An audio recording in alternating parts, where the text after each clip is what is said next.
के प्रारंभ का दिवस है। पर्युषण महापर्व अध्यात्म जगत का सबसे बड़ा महापर्व के रूप के अंदर उभर कर हमारे सामने आया है। भारतीय संस्कृति के अंदर पर्व का अपना एक विशेष महत्व रहा है। आज 15 अगस्त का दिन और पूरा देश आज आज़ादी के रूप के अंदर इस दिवस को मना रहा है और जैन धर्म के अंदर भी आज का दिन है।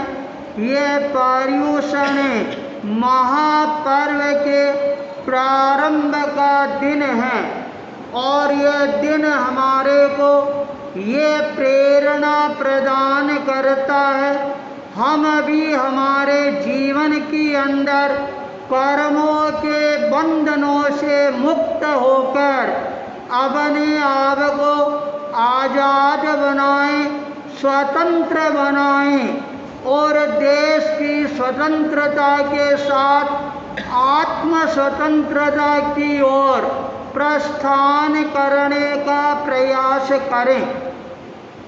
आज का यह दिन हमारे सामने उभर कर आया है। इस दिवस को हम खाद्य संयम दिवस के रूप में मना रहे हैं। गुरुदेव तुलसी एक कल्पनाकार आचार्य थे, कलाकार आचार्य थे और वो हर समय अपने मन के अंदर नई नई परिकल्पनाएं हैं वो संजोते रहते थे। केवल परिकल्पना संजोते ही नहीं थे, उस परिकल्पना को साकार रूप प्रदान करने के अंदर भी कोई प्रकार की कमी नहीं रखते थे। पर्युषण महापर्व को किस रूप के अंदर हम अध्यात्म पर्व के रूप के अंदर बदल सकते हैं, इसलिए आचार्य तुलसी ने हर दिवस को एक नया दिवस के रूप के अंदर हमारे सामने प्रस्तुत किया। प्रथम दिवस है खाद्य संयम दिवस। जब व्यक्ति साधना के पथ पर अपने आप को गतिशील बनाना प्रारंभ कर देता है और वही साधक अपनी साधना के अंदर आगे बढ़ सकता है।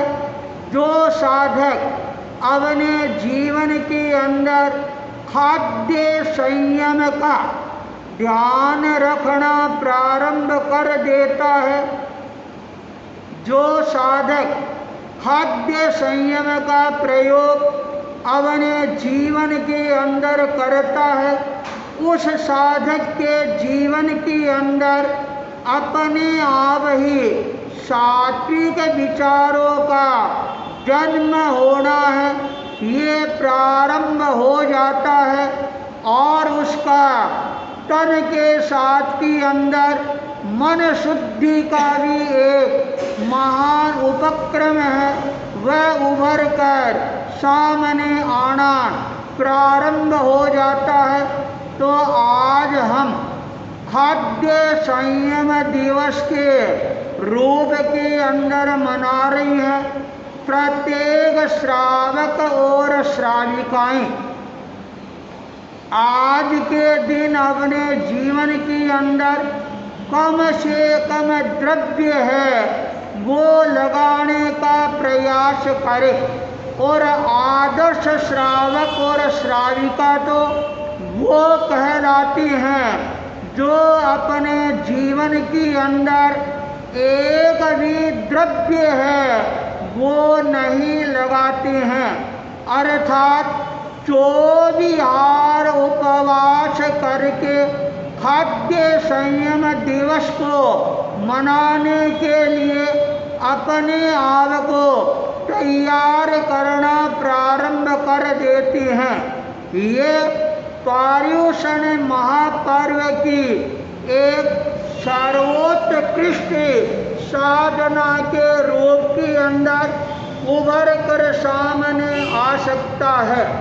कोई व्यक्ति 24 उपवास नहीं कर सके तो केवल एक द्रव्य का प्रयोग करे, केवल पानी का प्रयोग करके उपवास करने का प्रयास करे तो वो एक द्रव्य के अंदर अपने 24 घंटे की दिनचर्या को समेट सकता है और पर्युषण साधना के माध्यम से अपने जीवन को उज्जवल, पावन और पवित्र बनाने के अंदर सफलता प्राप्त कर सकता है। और यदि कोई व्यक्ति उपवास नहीं कर सके तो कम से कम आयन बिल का प्रयास है ये अवश्य करे। और आयन बिल तब के अंदर केवल एक खाद्य पदार्थ का प्रयोग किया जा सकता है। और यदि आयन बिल नहीं हो तो कम से कम एकासन करने का प्रयास करें।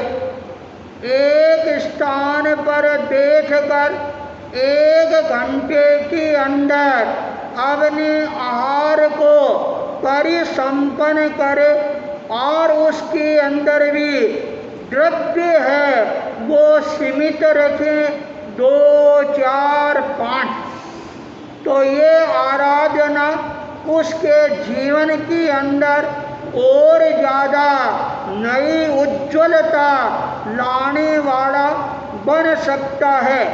पर्युषण क्या है इसकी परिभाषा करते हुए कहा है पर्युष्ण समत्तम अति पर्युषण।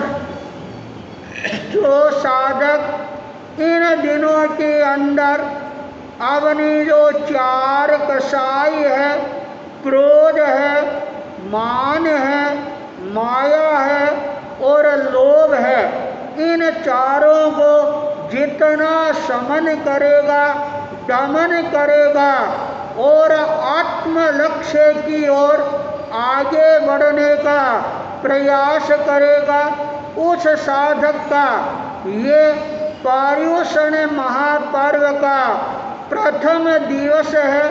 खाद्य संयम दिवस के रूप के अंदर मनाना और ज़्यादा सार्थक और सफल बन सकता है।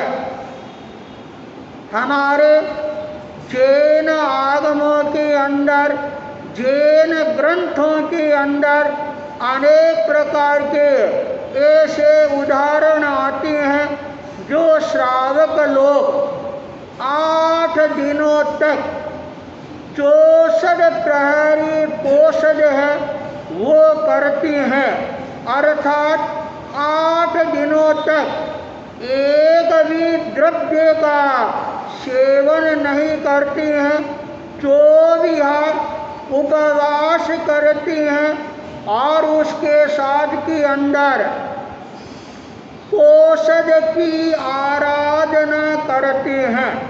अर्थात 8 दिनों तक वो साधक एक तरह से संयमी जीवन है वो जीने का प्रयास करते हैं। जिस व्यक्ति का संकल्प बल है, पावर है, ये तेज होता है, वही व्यक्ति ऐसी साधना करने के अंदर अपने आप को सफल बना सकता है। तो आज हम पर्युषण महापर्व का ये पहला दिवस मना रहे हैं। और आज पूरे विश्व के अंदर एक महामारी का दौर प्रारंभ हुआ। कोरोना वायरस के चपेट के अंदर पूरा विश्व आ जाता है और इसके लिए प्रत्येक व्यक्ति को सावधानी रखने की बहुत ज़्यादा ज़रूरत है। इसलिए इन पर्यूषण काल के अंदर लगभग जनता की उपस्थिति है उसको एक तरह से रोका गया है और ये कहा गया है तुम अपने आवास पर रहकर और इस महापर्व की आराधना है ये करने का प्रयास करो। तो आज पूरे हिंदुस्तान और विश्व के अंदर लोग सावधानी पूर्वक दूरी बनाते हुए अपने इस आराधना को सार्थक बनाने का प्रयास कर रही हैं। पर्यूषण महापर्व के अंदर अनेक प्रकार के अनुष्ठान हैं, ये भी हमारे सामने आते हैं और पर्यूषण महाकाल के अंदर प्रवचन प्रभावना का भी एक बहुत बड़ा उपक्रम रहता है और इस उपक्रम के अंदर 24 तीर्थंकरों का जीवन चरित्र है वह हमारे सामने आता है और लोग बड़े ही ध्यान पूर्वक उसको श्रवण करने का प्रयास करते हैं। और आज ये पर्यूषण महापर्व प्रारंभ हुआ है, इसका कारण क्या? इसका भी अपने जैन आगमों के अंदर एक विधान आता है और उस विधान के अंतर्गत जब श्रावण महीना प्रारंभ होता है, आषाढ़ शुक्ला पूर्णिमा और उसके दिन के साथ के अंदर अभी जो 5वां आरा चल रहा है, 6ठा आरा आएगा, उस समय बहुत ही बड़ी विभीषिका सामने आएगी और जो ही 6ठा आरा लगेगा देव दुंदुभी होगी। देवता लोग सभी मनुष्यों को सजग रहने का आह्वान करेंगे। 6ठा आरा लग गया है, अब जिनको संधारा करना है, संलेखना करनी है और वो अपनी तैयारी प्रारंभ कर दे। 6ठा आरा लगते ही आकाश से अंगारों की बरसात है ये होनी प्रारंभ हो जाती है और देखते देखते सारी धरती है वह अंगारों से एक तरह से आच्छादित हो जाती है। परिणाम ये आता है सारे पेड़ पौधे हैं समाप्त हो जाती हैं। प्रलयंकाल का तूफान है वह आना प्रारंभ होता है। सारे मकान हैं, सारे नगर हैं, सारे बड़े बड़े महानगर हैं वो मलबे के ढेर के अंदर बदल जाते हैं। मानव जाति विकास के कगार पर पहुंच जाती है। बड़े बड़े पर्वत हैं, सारे पर्वत ढह जाती हैं। इस संसार के अंदर बहने वाली सारी नदियां हैं वो सूख जाती है, समाप्त हो जाती है और केवल एक मेरू पर्वत बेताड़ीय पर्वत है वह अपने स्थान पर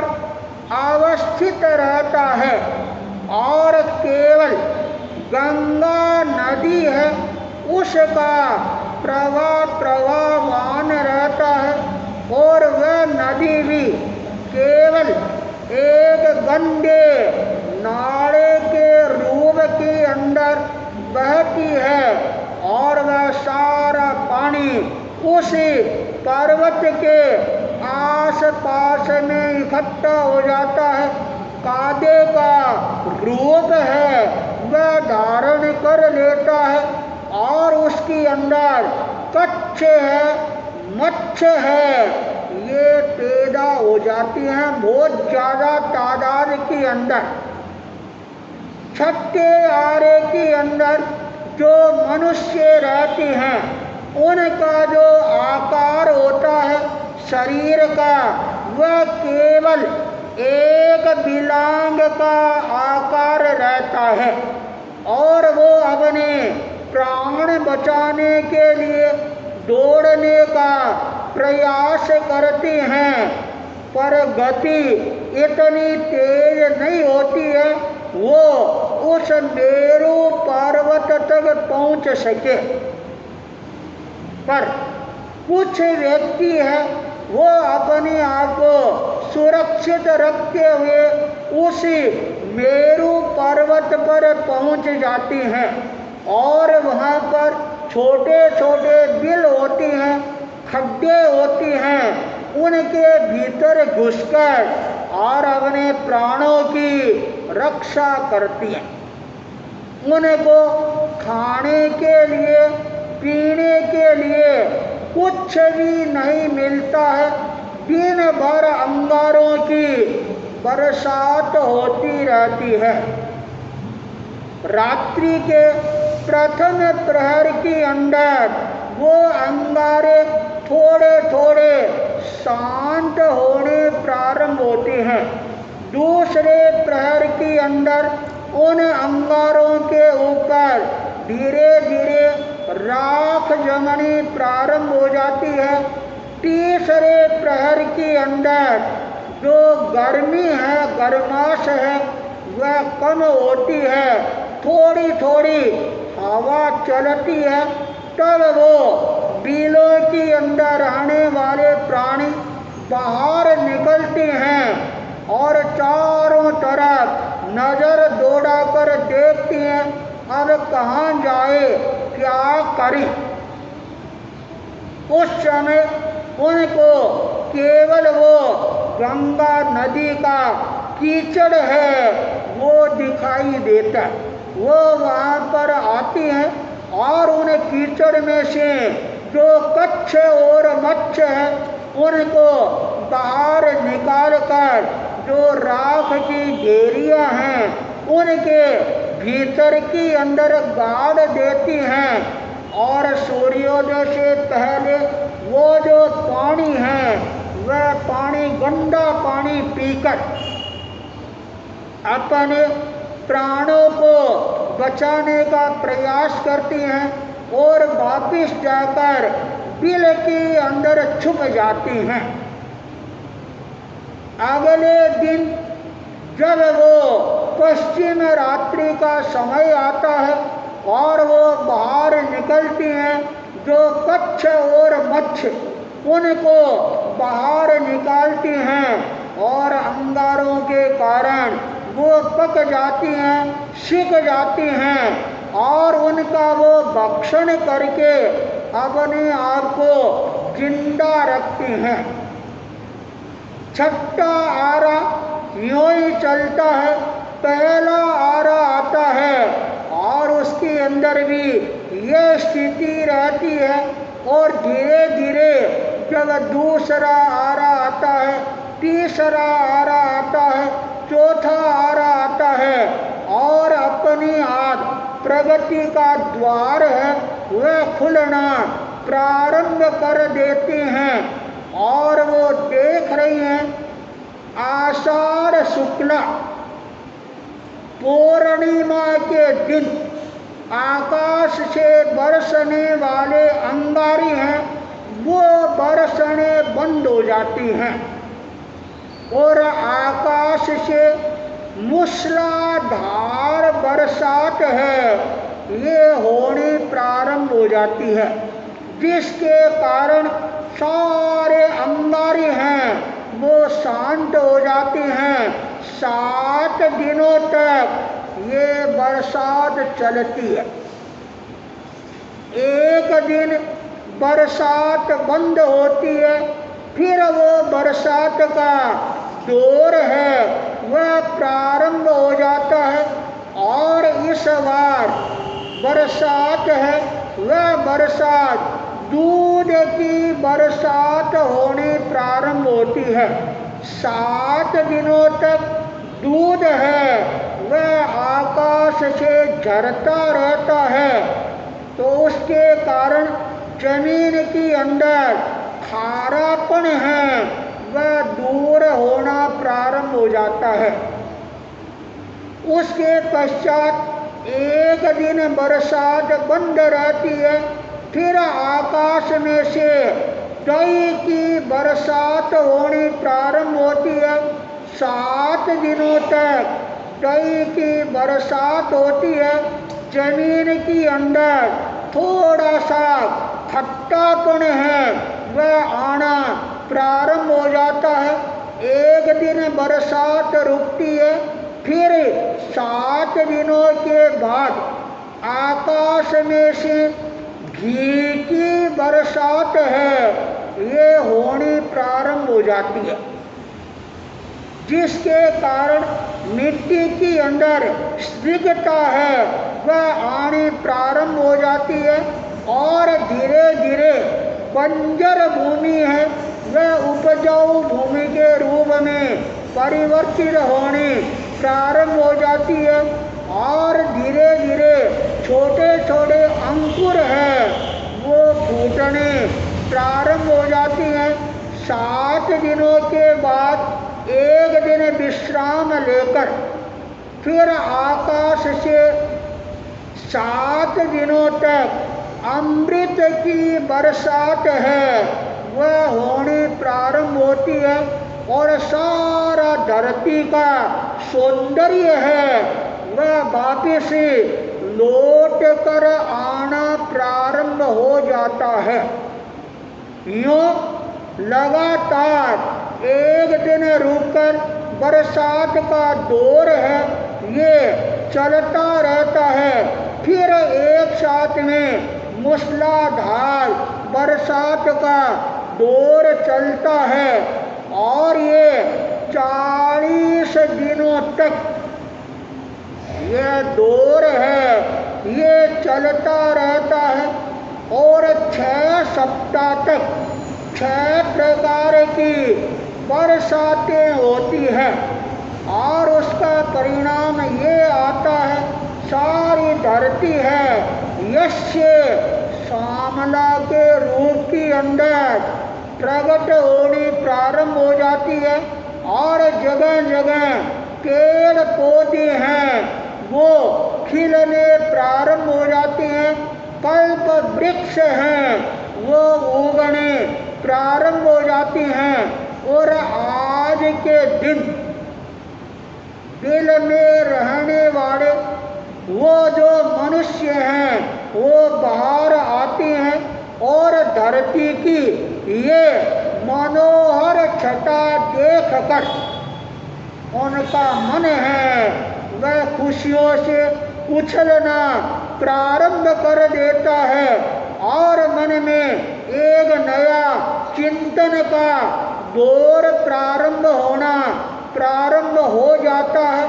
और वो मनुष्यों की चिंतन धारा है ये बदलनी प्रारंभ हो जाती है।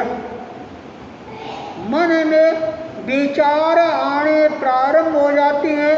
अरे इतने वर्षों तक हमने ये अभक्ष्य भोजन है ये ग्रहण किया है और आज से हम अभक्ष्य भोजन हैं इसका एक तरह से समन करते हैं। और जो जंगल के अंदर पेड़ पौधों पर पत्ते आ गए हैं, फूल आ गए हैं और उनका भक्षण करना वो प्रारंभ करती हैं। 40वें दिन ये पर्युषण महापर्व है, ये प्रारंभ होता है और लोगों के मन के अंदर विचारधारा का परिवर्तन होना प्रारंभ होता है। और अपने कहावत है, जैसा खाए अन्न वैसा होए मन। जैसा आदमी भोजन करता है उसका मन है वो वैसा ही बनना प्रारंभ हो जाता है, विचार भी वैसे बन जाते हैं। अभक्ष्य भोजन करने के कारण व्यक्ति के अंदर लड़ाई झगड़ा कलह कदाग्र ये करने के भाव है उभर कर सामने आने प्रारंभ हो जाते हैं। पर 40वें दिन जब सूर्योदय होता है और वो अभक्ष्य पदार्थ है खाने बंद करती हैं और पेड़ पौधे के फल उस समय पक नहीं पाए थे, पत्ते और फूल है उनका भक्षण करके और अपने आप को शुद्ध बनाने का प्रयास करती हैं। 7 दिनों तक वो उन्हीं पदार्थों का भक्षण करती हैं, जिसके कारण उनके जीवन के अंदर पावनता और पवित्रता का संचार है ये होना प्रारंभ हो जाता है। इसलिए चातुर्मास लगने के 40 दिन पूरे होने पर ये पर्युषण महापर्व है ये मनाया जाता है। और ये पर्व 1 सप्ताह तक चलता है। 1 सप्ताह के अंदर हम हमारे जीवन के अंदर अनेक प्रकार के प्रयोग करके और अपनी आत्मा की शुद्धि का एक उपक्रम है वो हमारे जीवन के अंदर प्रारंभ करती हैं। बिल के अंदर रहने वाले वो मनुष्य भी 7 दिनों तक केवल पेड़ के पत्ते और फूलों के अलावा पानी के अलावा कुछ भी ग्रहण नहीं करती हैं। अर्थात उनका जीवन है एक तरह से साधनामय जीवन है, वह बनना प्रारंभ हो जाता है। इसलिए पर्युषण महापर्व जब प्रारंभ होता है ये हमारे को अनेक प्रकार के अनुष्ठान हैं ये करने की प्रेरणा प्रदान करता है। और इसी के साथ के अंदर पूरी मानव जाति के विकास का उपक्रम है वह हमारे सामने आता है।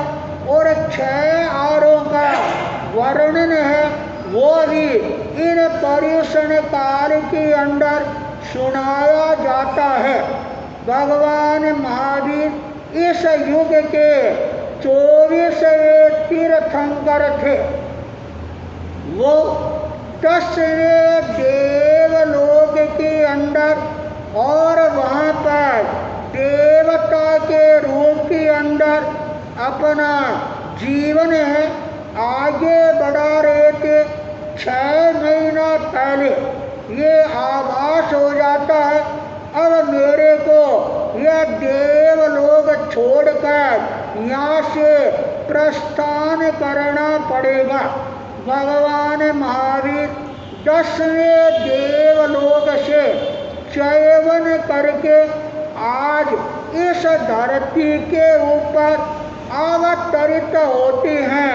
और भगवान महावीर जो देवता होते हैं उनके पास में 3 प्रकार के ज्ञान होते हैं, मति ज्ञान, श्रुत ज्ञान और अवधि ज्ञान। और सारे जो देवता होते हैं जब आयुष्य पूरा करती हैं, अपना अवधि ज्ञान है वो देवलोक में छोड़कर आ जाती है। पर जो तीर्थंकर होते हैं वो अपने अवधि ज्ञान को छोड़ते नहीं हैं, अपने साथ के अंदर लेकर आते हैं। भगवान महावीर को ये पता लग गया अब मेरा चैवन होने वाला है। जो चैवन होता है और वह अवधि ज्ञान कुछ समय के लिए रुक जाता है और भगवान महावीर देवलोक से चैवन करके इस भारत भूमि के अंदर ब्राह्मण कुंड ग्राम के अंदर देवानंदा ब्राह्मणी ऋषभदत्ति ब्राह्मण उसके देवानंदी की कुक्ष के अंदर पश्चिम रात्रि के समय के अंदर अवतरित होती है। उस समय उसको कुछ स्वप्न हैं वो आती हैं और अपने जैन ज्योतिष के अंदर 16 प्रकार के महान स्वप्न हैं वो बताए गए हैं। तीर्थंकर की जो माता होती है वो 14 महास्वप्न देखती है। देवानंदा 14 महास्वप्न देखती है और देखकर जागृत होती है। भगवान महावीर जो देवानंदा के गर्भ के अंदर आते हैं और उनका अवधि ज्ञान है वह जागृत हो जाता है। उनको पता लग जाता है मैं अपनी माता देवानंदा के गर्भ के अंदर आ गया हूँ।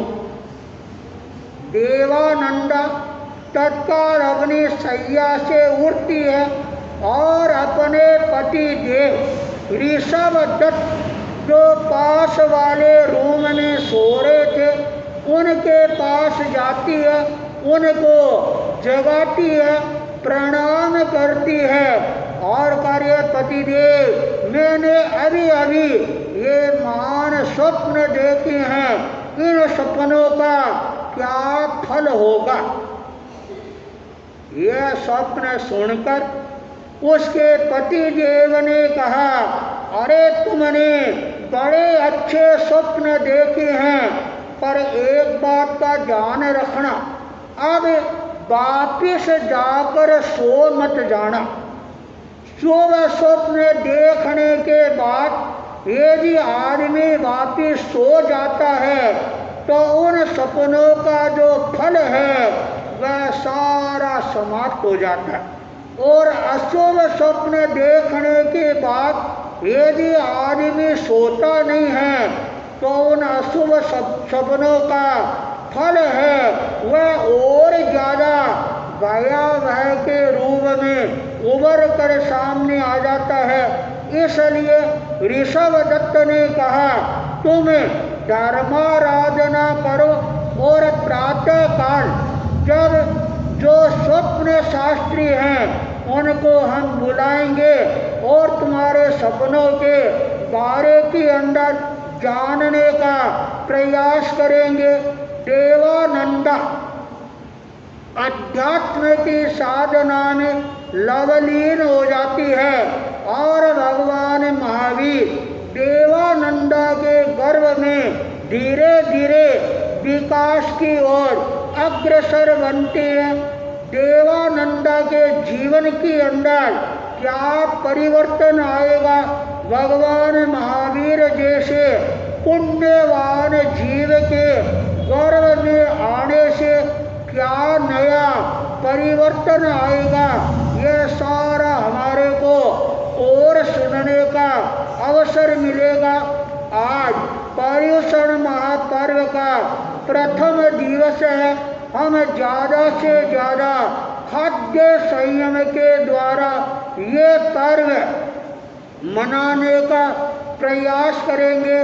पूरा पर्युषण काल है वह हमारे लिए और ज़्यादा प्रेरणादायी ये बन जाएगा। इसी मंगल भावना के साथ ओम